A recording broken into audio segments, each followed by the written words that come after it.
Good evening, friend. This is the 10th lecture or video of the 20,000 MCQ series, and currently we are doing economy. Although I'm not getting the desired response, still I'm making this video. So let's start.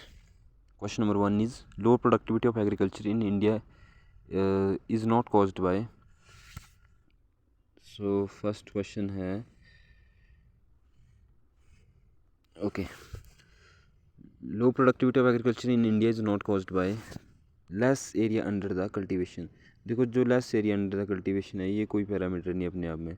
जैसे इनएडिक्वेट availability of input, ये हो सकता है कि अगर input ना मिले, input for example seed अच्छी क्वालिटी का ना मिले। Second, sub division of land holding, ये भी हो सकता है कि फ्रैगमेंट्स में लैंड हो, उस वजह से प्रोडक्टिविटी में असर पड़ सकता है। पुअर फाइनेंस फैसिलिटी, ये भी हो सकता है, पर less area under cultivation this is not a reason. उसके बाद the per capita food grain consumption increase हो रही है स्लोली। उसके बाद हमारे पास जी डी आर का मतलब क्या होता है हमारे पास, ग्लोबल डिपॉजिटरी रिसीट। ये जी.डी.आर का मतलब क्या होता है कि अगर हमने इंटरनेशनल मार्केट से कोई पैसा उठाना है तो उसका एक मैकेनिज़्म है पैसा उठाने का, एक तरीका है। उसका question number 5, the green revolution has led to, green revolution से क्या हुआ? एक तो रीजनल इनक्वालिटी इंक्रीज़ होगी। फॉर एग्जांपल पंजाब हरियाणा का एरिया देखेंगे तो वो डेवलप हो गया, जबकि यूपी बिहार वाला एरिया उतना कम डेवलप है। उसके अलावा ऑप्शन 4 इसका good production of wheat, mainly wheat का प्रोडक्शन इससे बड़ा है। दो हमारे पास फर्स्ट और थर्ड गलत क्यों होता है? Spot in all food gear production. देखो, ऑल फूड गियर प्रोडक्शन के लिए हमारे पास ग्रीन रेवोल्यूशन नहीं थी, क्योंकि इससे पर्टिकुलर हमारे पास वीट का था मैक्सिमम इसके। उसके बाद थर्ड क्यों गलत है? Reduction in interpersonal inequality within a region. Interpersonal कई जगह मतलब कई बंदों के पास लैंड ज़्यादा थी, उनको ज़्यादा फ़ायदा मिला, कहीं उनके पास कम थी, उन्हें कम फ़ायदा मिला। तो रीजन में भी अपने आप में इंटर रीजनल इनइक्वालिटी बढ़ गई। उसके बाद हमारे पास question number 6, the success of green revolution does not require, large scale mechanization की रिक्वायरमेंट नहीं हुई, क्योंकि हमने सिंपली क्या कि जो high yielding variety HYV high yielding variety का हमने ज़्यादा यूज़ किया, मैकेनाइजेशन की उतनी हमारे पास रिक्वायरमेंट नहीं हुई। उसके बाद question number 7, NAFED concern with, NAFED क्या करता है हमारे पास? इसका ऑप्शन डी है। फर्स्ट है हमारे पास promotion of interstate and export trade of farm produce, first हो गया। Import of food grains for buffer stocking, ये नहीं करता है, ये नाफेड नहीं करता, ये करता है हमारे पास प्रोक्यूरमेंट वगैरह करता है FCI, food corporation of India. That's why option 2 is wrong. Marketing of eggs and poultry at national level, ये भी करता है। Movement of consumer goods from surplus to scarcity area, जहाँ पे ज़्यादा हो वहाँ से स्कैरसिटी वाले एरिया में देते हैं। Year of great divide most important, ये 1921 था। इसके बाद क्या होता है कि जो 1921 एक ऐसा ईयर होता है, इसको ईयर ऑफ ग्रेट डिवाइड बोलते हैं। इसके बाद जो हमारे पास ग्रोथ रेट है वो स्टेडली इंक्रीज़ होना शुरू होती है। उसका question number 9, the increase in agriculture production is due to, agriculture production में इंक्रीज़ किस वजह से होता है? तो सिंपल पॉइंट से इसका ऑप्शन सी है। उसके बाद question number 10, in India the cooperative movement was initiated in the sector of agriculture, credit के सेक्टर में शुरू हुए थे। उसके बाद NPK बहुत इंपॉर्टेंट है, मैक्सिमम को पता होगा 4:1, नाइट्रोजन पोटाशियम सॉरी फॉस्फोरस और पोटाशियम, NPK जो खाद होती है हमारी। उसके बाद विच neighbouring country has objection on the Indian Baglihar hydro power project, Baglihar किसके साथ है? पाकिस्तान में। ये आई थिंक चेनाब रिवर पे बना है और POK के पास में लगता है, इधर J&K में। Oil pool deficit is a deficit, इसका हमारे पास C है। Third and fourth, in the oil pool account that the government ओज द ऑयल, ये हमने कल कर दिया ऑयल पूल डेफिसिट, जिसे डिटेल में देखना होगा पीछे देख लेना फिर से, ऑयल पूल डेफिसिट हमने कर दिया है। उसके बाद question number 14, who among the following have been the union finance minister of India, तो इसमें से कौन कौन है? प्रणब मुखर्जी रह चुके, YB Chauhan, all of these है वो, जितने में सारे हैं। उसके बाद question number 15, which one of the following is the correct sequence of the decreasing order of the production of the given food grain in India, तो डिक्रीजिंग ऑर्डर में सबसे ज़्यादा राइस होते हैं, उससे कम वीट, उसके बाद फिर कोरस सैरल मतलब मोटे अनाज। उसके बाद हमारे पास question number 16, consider the following statement, इसमें liability tribunal for the electricity has been establish by the east state in government of India, this is wrong. उसके बाद हमारे पास one of the components of the accelerated power development and reforms programme is upgradation of sub transmission and distribution system for the electricity of India. Second is right, तो option 2 only. उसके बाद हमारे पास in which of the following countries the rate of income tax is highest, किस में highest है, तो Japan में हाईएस्ट है. उसके बाद which of the following is not a program agency of the union ministry of finance, तो कौन सी नहीं है इसमें, ये फर्स्ट वाला नहीं, invest education and protection fund. उसके बाद question number 19, labour legislation in India have an important dimension of protection of women from exploitation, some special provision are made for women in the work place, which of the following is not one such provision. देखो इसमें से question नहीं आना, ये एक type से उस time का करंट अफेयर था, तो इसको मोटे मोटे तौर पे कर लो. Equal way for the equal work for equal value, ये उस टाइम में करंट में था, तो दीज आर नॉट इंपॉर्टेंट. जो इंपॉर्टेंट होगा मैं खुद बोल दूँगा. Many times we read about the private sector in newspaper. Which of the following are segment of the private sector in India?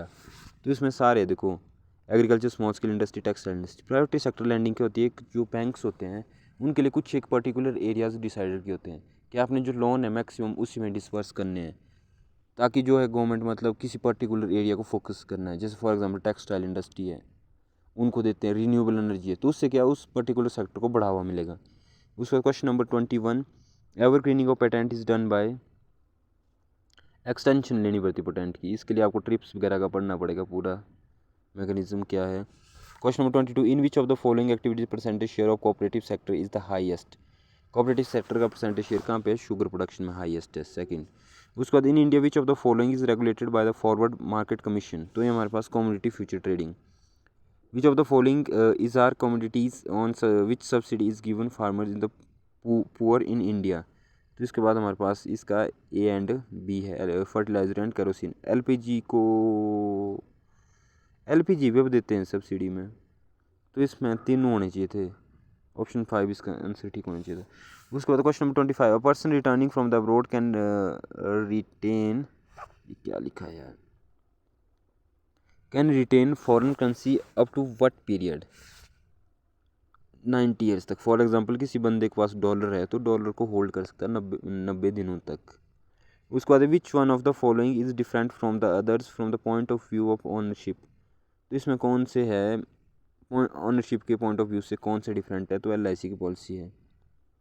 उसके बाद question number 27, the main source of fund for the national highway authority of India is, main source of funding क्या है इसके लिए, cess है. Cess हमने कर लिया था, टैक्स ऑन टैक्स होता है. उसके बाद more than 1/3 of the crude steel production in the world come from the China only. उसके बाद which of the following is wrongly matched, देखो जहाँ भी प्रोडक्शन कुछ की बात आएगी ना, अगर चाइना ऑप्शन में होगा तो मोस्ट प्रोबेबली आपको चाइना ही मार्क करना है. Which of the following is wrongly matched, तो इसमें कौन सा है, central duck breeding farm Chikmagalur में, ये नहीं है. चिकमंगलूर में हमारे पास कॉफ़ी वाला वो है, जो CCD ने कैफ कॉफ़ी डे वहाँ चिकमंगलूर में स्टार्ट हुआ है.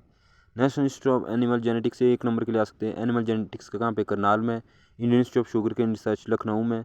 Coastal engineering for fisheries Bangalore में. Next question, question number 30, why is agriculture productivity in India low both on the basis of per worker and the per hectare of land, तो इसका C है. General point से पढ़ो इनको एक बार हो जाएगा. उसके बाद 31, विच of the following statement regarding Indian agriculture is correct, 25%, it contribute the 25% of the GDP. देखो अभी इस टाइम में कम हो चुका है, उसमें भी ये थोड़ा पुरानी बुक है, इस टाइम ऑलमोस्ट 15 के आसपास मान के चलो. उसका 32, agriculture marketing in India has certain defects which do not include Inception price incentive by government, ये जनरल सी स्टेटमेंट्स है. The area under cultivation is declining fast in the case of, किसके case में हो रहा है, जूट के. Jute हमारे पास major वो कौन सा है, वेस्ट बंगाल है. अगर कंट्रीज़ की बात करें तो कंट्री हमारे पास मेजर कौन जूट प्रोड्यूस करती है, तो ये हमारे पास बांग्लादेश है. उसके बाद क्वेश्चन नंबर 34, इसमें हमने मैच करना है central statistical organisation, national development council. तो एन सेकंड का देखो, फर्स्ट हमने किया था, पहले का हमारे पास CSO क्या करता है, इनकम को कंप्यूटेशन करता है. नेशनल डेवलपमेंट काउंसिल NDC हमने क्या बोला था कि 5 ईयर प्लान को ये अप्रूव करता है, तो इसका थर्ड मैच करो.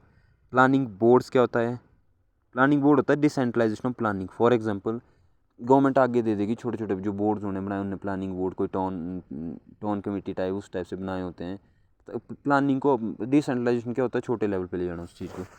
रिजर्व बैंक ऑफ इंडिया क्या काम करता है हमारे पास, रिजर्व बैंक ऑफ इंडिया हमारे पास क्रेडिट क्रिएशन करता है इंडिया में, ठीक है. उसका the book wealth of nation is written by one and only Adam Smith father of economics भी इनको बोलते हैं। जो बुक इनकी कौन सी है, wealth of Nations. Gadgil formula क्या था, गादगिल फार्मूला हमारे पास जो 4th 5 ईयर प्लान है उसको हम गादगिल योजना बोलते हैं। तो इसके तहत क्या था हमारे पास, गादगिल प्लान के तहत ये था कि सेंटर और स्टेट के बीच में जो रिसीट्स है, टैक्स का रिसीट्स है, वो किस तरह से हमने डिवाइड करना है, कितना किसको कितना शेयर देना है। उसके बाद who is regarded as the founder of scientific socialism, तो इसका साइंटिफिक सोशलिज्म का फादर कौन है, Karl Marx. What is the laissez faire, laissez faire क्या है हमारे पास, लेजिस फेयर होता है कि गवर्नमेंट कम से कम इंटरफेयर करेगी इकोनॉमिक अफेयर्स में। उसके बाद है India's economic zone extend, economic zone कहाँ तक एक्सटेंड करता है, 200 नॉटिकल माइल तक, 200 माइल्स तक, सॉरी। उसके बाद question number 40, from the view of international economy third world implies, third world क्या हमारे पास है, डेवलपिंग कंट्रीज़ है, थर्ड वर्ल्ड में आती है।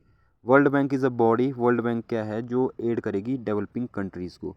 आईएमएफ का केस होता है, आईएमएफ क्या करता है हमारे पास, आईएमएफ सिर्फ और सिर्फ हमारे पास जैसे जो लोन आईएमएफ कम देता है, लोन मैक्सिमम जो डेवलपमेंटल लोन है वो देगा वर्ल्ड बैंक। जो ये हमारे पास ये करेंसी स्टेबिलिटी के लिए होती है कि भाई किस कंट्री का बेल आउट वगैरह करना है, उसके लिए आईएमएफ आता है हमारे पास, आईएमएफ की फंक्शनिंग आती है। उसके बाद question number 42, which one of the following country is रुपये इन इट्स करेंसी, तो ये हमारे पास सेशेल्स है। Which of the following statement are correct, aircraft of Air India flying between Sri Lanka and Bangladesh border are the domestic territory of India, हाँ चलो इसको मान सकते हैं। उसके बाद premises of the German embassy in Pakistan is an international territory, नहीं international नहीं होगी। अगर जर्मन एम्बेसी पाकिस्तान में होगी तो उनकी टेरिटरी होगी, ये एक टाइप से जर्मनी की टेरिटरी होगी पाकिस्तान में। उसका third, a Japanese working for WHO office located in normal citizen, हाँ ये उसकी कैपेसिटी में करे तो नॉर्मल सिटीजन ऑफ जापान हो गए। An American teacher employed in American school in India for 3 years in a normal resident of India, no ये normal resident India का नहीं होगा। उसका question number 44, which one of the following categories of the worker is terms at cultivator, cultivator क्या होता है, जो औरों की लैंड को कल्टीवेट करते हैं, उगाते हैं वहाँ पे कुछ। उसके बाद micro finance is the provision for financial services to people of low income groups, this include both the consumer and the self employed, the service sector rendered under micro finance are, micro finance में सारी facilities आएंगी, सारी credit facilities, saving facility, insurance, fund transfer facilities. उसका question number 46, India is regarded as the country of demographic dividend, demographic dividend क्या होता है, किसी country की अगर वर्किंग एज पॉपुलेशन ज़्यादा हो, वर्किंग एज पॉपुलेशन मतलब 15 से 64 साल के बीच में यहाँ की पॉपुलेशन ज़्यादा हो, उसको बोलते हैं हम डेमोग्राफिक डिविडेंड। उसके बाद हमारे पास question number 47, consider the following statement, the number of post office in India is in excess of 1.5 lakh, हाँ ये ठीक है। BSNL was formed in 1997, this is wrong, TRAI भी रॉन्ग है, देख लेना करेक्ट आंसर गूगल कर देना। Which day is celebrated national consumer right day, तो ये कौन सा है हमारे पास, 24 दिसंबर। Which of the following gives the maximum production of edible oils, तो ये हमारे पास ग्राउंड नट देता है। Ad valorem means, ad valorem क्या होता है, अकॉर्डिंग टू वैल्यू, हमने बोला था कि वैट क्या एक एड वैलोरम टैक्स है। दैट्स ऑल फॉर टुडे, आज हमारे पास इकोनॉमी की सीरीज़ ख़त्म होती है यहीं पे। उसके बाद कल से अगर हो सके तो कमेंट कर लेना, मेरे को बताना कि कल से किस पे MCQs चाहिए या फॉर्मेट कुछ अलग चाहिए। आई थिंक ये वाला फॉर्मेट थोड़ा ख़राब था क्योंकि इस पे हमने answered are already shown over the PDF, so we will try to solve the unsolve question. Thanks for watching this video, have a great time.